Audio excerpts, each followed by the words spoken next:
सुप्रभात सरकारी बालिका उच्च विद्यालय यह शिक्षादान कार्यक्रम को आपण मान स्वागत। तो पिला माने आज आम तुम अर्थनीति विज्ञान प्रथम अध्याय जोटा कि रही आमर अर्थनैतिक विकास। तो नवम श्रेणी प्रथम अध्याय को चलते आरंभ कर। तो प्रथमे पाठ को जीवा पूर्व अर्थनैतिक विकास माने कौन से प्रथमे बुझे। तो अर्थनैतिक विकास कौन? अर्थनैतिक विकास कहले देशर अर्थनीति क्षेत्र में परिलक्षित होता अभिवृद्धि को ही कहबा हमें अर्थनैतिक विकास। आम जदि अन्य अर्थ बुझा ताले गोटे देशर जातीय आय एवं मुंड पिछा आयर क्रमागत वृद्धि को ही आम कहबा अर्थनैतिक विकास। ताहले गोटे देश अर्थनीति क्षेत्र में विकास करुछि कि नहीं किपरि जानिबा? जदि से देशर जातीय आय और मुंड पिछा आय क्रमागत भाव वृद्धि पाउछि ताहले ही आम जानिबा जे से देशर अर्थनैतिक विकास होछि। ताहले तुम मन प्रश्न आसी पारे जातीय आय कौन मुंड पिछा आय। चलो पिला माने जानिबा ताले जातीय आय काहकु कहै। ताले मोट जातीय आय माने कौन ना कोनोसी देशरे उत्पादित द्रव्य और सेवार मुद्रागत मूल्य एवं बहिरागत आय समूह समष्टि को सेही देशर मोट जातीय आय बोली कहै। तो पिला माने एठी देखुथिबो द्रव्य द्रव्य कहले आमे कोन बुझुछे ना जेकोनसी कृषि जात द्रव्य हो शिल्प जात द्रव्य हो। तो आमे बाहर विभिन्न प्रकार द्रव्य लउछ जेमति प्लास्टिक रो उपकरण जेमति कि हमर फ्रिज टीवी सब गुडा हमर द्रव्य रे ठीक सही बोली सेवा। अच्छा पिला माने तुमर जेते देह खराब होय तुमे डाक्टर को पाख को जाओ डाक्टर तुमर चिकित्सा करन सेटा मध्ये सेवा रे जाय। तुमे माने पढिबा पे विद्यालय को आसुछ आमे माने पाठ पढौछु तो सेटा मध्ये सेवा। तो एहा विभिन्न प्रकार मुद्रा एवं मुद्रागत मूल्य जो सेवा और द्रव्य मुद्रागत मूल्य एवं बहिरागत आय। तो बहिरागत आय कहले कोन बुझबा? जेमति कि हमर भारतर बहुत लोक अछन जो माने कि विदेश रे रहि कि चाकरी करछन तो सेही माने जो दरमा पाउछथि ताकू आमे कहबा बहिरागत आय। तो पूरा भाव बुझिले मोट जातीय आय काहकु कहै छै ना द्रव्य और सेवार मूल्यगत आय एवं बाहर आसुथिबा समूहर समष्टि को आमे कहबा मोट जातीय आय।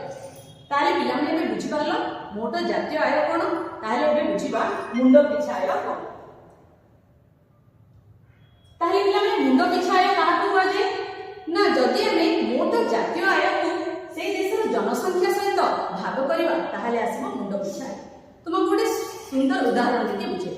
मने करे जो तुमर जन्मदिन अछि तो तुमे माने चॉकलेट बांटिबा पई तुम पिला मानको श्रेणी पिला मानको आसी तो मने करे जो तुम श्रेणी रे 50 जन पिला अछि तुमे 100 टी चॉकलेट आनिछो ताहले जदि तुमे सेही श्रेणी रे गृह रे थिबा पिला मानको बांटिबो ताहले प्रति पिला केतोटी चॉकलेट पाइबे? ठीक 2 टी। तो सेही थुरा हम बुझी पारुथिबा जे मुंड पिछा आय ताले काहकु कहै जे मोट जातीय आय। हम देशरे जते जातीय आय अछि ता सहित आमे मोट जनसंख्या को जदि भाग कर देबा ताहले आसीबो हमर मुंड पिछा आय। तो एमिति बहुत गुडा देश अछंती जो मानकर मोट जातीय आय वृद्धि पाइबा संगे संगे मुंड तुमर जनसंख्या मध्ये वृद्धि पानी ताहले सेही देशर जो मुंड पिछा आय सेटा कमी जाय थाए। ताले आमे बुझिबा तो एमिति बहुत गुडे देश अछंती जो मानकरी क्रमागत आय बढ़िले मध्ये जनसंख्या जेते सेमानकर नियंत्रण रे रहंती तेणु करी सेही देश गुडीकर मुंड पिछा आय रे अभिवृद्धि घटुना। तो एही परि केतेक देश होचंती हमर मध्य आफ्रिकीय देश जा फल कि हमर जातीय आय वृद्धि पाउछि किंतु हमर मुंड पिछा आय वृद्धि पाउना कारण से देशर जनसंख्या नियंत्रण रे नाही।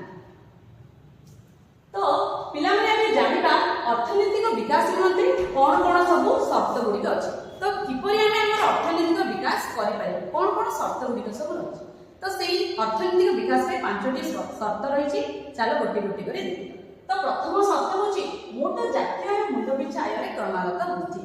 तो कोनोसी देशर अर्थनैतिक विकास वृद्धि पई सेही देशर जातीय आय सहित मुंड पिछा आय क्रमागत वृद्धि होबा दरकार। द्वितीयटी हैला जातीय आय सुषम बंटन।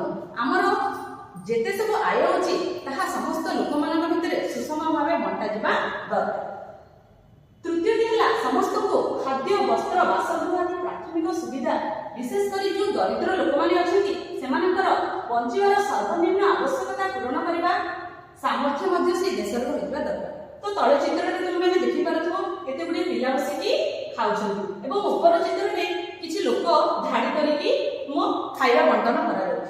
तो प्रत्येक मनुष्यर बंचिबा पई जो मौलिक आवश्यकता रही जोटा कि हमर खाद्य वस्त्र बासगृह प्रत्येक देश में से लोक मानक सेया जदि जोगे दिया जिवो ताहाले ही से माने सुख स्वच्छंद रे बंची पारे।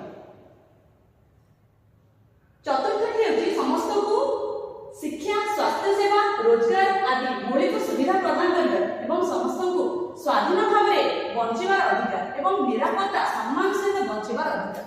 तो प्रत्येक व्यक्ति को सम्मान सहित बंचिबार अधिकार रही यह संविधान ताकू प्रदान कर एवं शिक्षा एमिति कि हमर भारत वर्ष रे 6 रु 14 वर्ष पिला माननकु समस्त को बाध्यतामूलक शिक्षा मागଣା शिक्षा दिया जाय एवं स्वास्थ्य सेवा जेमिति कि हम भारत सरकार समस्त लोक माननकु किपरि सुविधा रे स्वास्थ्य सेवा जोगे दिए दिबो सेति पय मध्ये प्रयास करछि।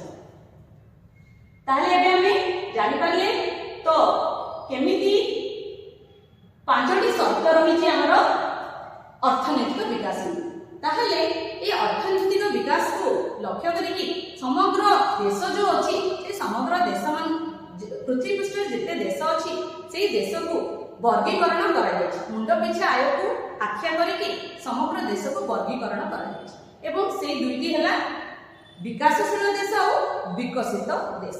तो एबे हम देखिबा विकसित देश बोली काहाकू कहै छै। तो विश्व विकास चिठा जोटा कि 2006 मसिया विश्व विकास चिठा अनुसार जो देश गुड़िकर वार्षिक मुंड पिछा आय 4,35,500 टंका बा ताठर अधिक से देश मानक आम कहबा विकसित देश। ताले को देश गुड़िक हमर विकसित देश ऊपर देखि पारथिबो युक्तराष्ट्र अमेरिका जापान जर्मनी ऑस्ट्रेलिया एवं दक्षिण आफ्रिका ए देश गुड़िक आम कहबा विकसित देश। ताहले तुम मन प्रश्न आसुथिबो केमिति जानिबा गोटे देश विकसित कि नुह तार किछि लक्षण अछि। चलो से लक्षण गुड़िक आम देखिबा कोन कोन लक्षण दिले आम जानि परिबा जे से देश विकसित। तो ए देश गुड़िक रे शिल्पोन्नति हमर टेक्नोलॉजी कौशल रे पारंगत से लोक माने सेथिरो साइंस एंड टेक्नोलॉजी बहुत उच्च कोटि रे थाए और सेथिरे लोक माने पारंगत थाए। द्वितीय दी हला एही देशर अधिकांश लोक अणपारंपरिक अर्थनीति क्षेत्र रे नियोजित अछि। तो तम मन प्रश्न आसीबा अणपारंपरिक कोन पारंपरिक कहले जेमिति कि हमर कृषि एटा अछि हमर पारंपरिक वृत्ति किंतु अणपारंपरिक कहले सेवा क्षेत्र रे मोर शिल्प क्षेत्र रे जो लोक माने काम करथि ताको हमें कहबा अणपारंपरिक। तो विकसित देश गुडी रे लोक माने अणपारंपरिक क्षेत्र रे नियोजित होइता कृषि क्षेत्र रे को अणपारंपरिक क्षेत्र रे अधिक नियोजित होइता। तृतीय दी हला एही देशर लोक मानकर जीवन यापन प्रणाली अति उच्च कोटिर जीवन यापन प्रणाली कोन रहिबा खाइबा सेमानकर लिविंग स्टाइल अति उच्च कोटिर सेथिरो हमें अनुमान करि पारथबा जे से देशटी होची विकसित देश। ताले चलो वर्तमान देखिबा विकासोन्मुखी देश। अच्छा पिला माने कहिलो ताले भारतटा एक विकसित देश ना विकासोन्मुखी देश? ठीक तो भारत हमर एक विकासोन्मुखी देश। ताहले हम जानिबा विकासोन्मुखी देश कहाकू कहै छै। हमर विश्व विकास चिठा अनुसार जेउ देशर वार्षिक आय हमर वार्षिक मुंड पिछा आय 4,35,500 टंका कम से देश गुडी को हम कहबा विकासोन्मुखी देश। ताहले विकासोन्मुखी देशर कोन कोन सब लक्षण गुडी को रहै छै हम देखि। तो देखो प्रथम लक्षण होछि ए देश मानकर शिल्पायन प्रक्रिया द्रुत गति रे चलै छै। हम जानि छै तो आम भारत रे शिल्पायन प्रक्रिया बहुत द्रुत गति रे चलै छै। धीरे धीरे हमर साइंटिस्ट माने डेवलप करबा को लागै।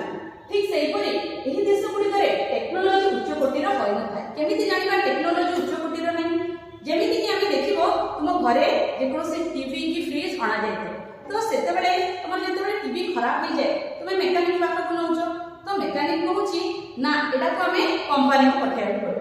तो कंपनी वाला मते कहउचंदी जे ए पार्ट गुडे को भारत रे मिलुनी आमे बाहर मगेबा पे पड़ो।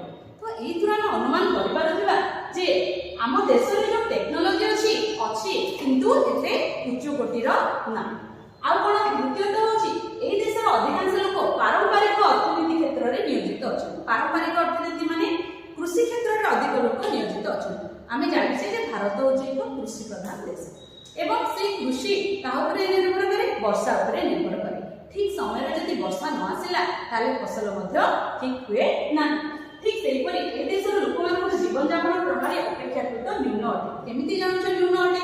तो आमे देखिथिबा बहुत लोक अछंती, गरीब अछंती, बहुत भिखारी को आमे देखुछे एवं से ए देश रे जो माने लोक माने अछंती सेमानकर जीवन धारण प्रणाली एते उन्नत धरणर नुहि।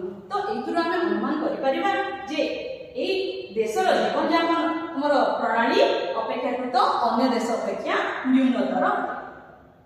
तो पुणी आमे देखिबा जे विकासोन्मुखी देश गुडी को कोटा कहबा। देखिबा में भारत, ब्राजील, पाकिस्तान, श्रीलंका, बांग्लादेश ए देश गुडी को आमे विकासोन्मुखी देश बोली कहबा। तो पुणी विकासोन्मुखी देश गुडी को पुणी दुई भाग रे विभक्त करा जाय छै। गोटे हैला हमर मध्यम आय विशिष्ट एवं द्वितीयटी हैला निम्न आय विशिष्ट। जे देशर मुंड पिछा वार्षिक आय 33500 टंका 33500 टंका आरंभ करी तुम 4,35,500 टंका मध्य सीमित थाए से देश गुडी को आम कहबा मध्यम आय विशिष्ट देश। तो से देश गुडी को कोन कोन ना रहिला हमर ब्राजील, ईरान, अर्जेंटीना, श्रीलंका आदि देश गुडी को तमरो सेही मध्यम आय विशिष्ट देश गुडी को रहि। ठीक सेही परि जे देशर मुंड पिछा आय वार्षिक 33,500 टंका कम से देश गुडी को वर्ग करा जायछि निम्न आय वर्गर देश। को देश गुडी थाले ताले पाकिस्तान, भारत, बांग्लादेश, केन्या आदि देश गुडी को एही निम्न आय वर्ग देश भितरे जाउछ। तो पिला माने एबे बुझि पारलो हमर जातीय आय कोन, मुंड पिछा आय कोन एवं किपरि आमे देश गुडी को वर्गीकृत करा जायछि। एबे चलो किछि प्रश्न रहिछि तुमମାନଙ୍କ ପାଇଁ। देखो कस्तंभ सहित खस्तंभ पूरण करो। अच्छा देखो विकसित देश देखिलो को गुडा को हमें विकसित। तो पिला माने देखो कस्तंभ सहित खस्तंभ पूरण।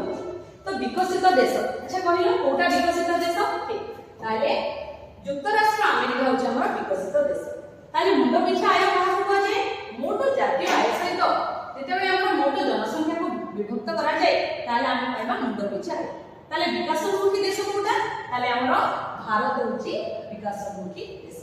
तो मु भाबुची आज जो कालांश अछि ताकु तुमे माने भलो भाबे बुझी पारिथिबो एवं ताकु तुमे पुनी भलो भाबे।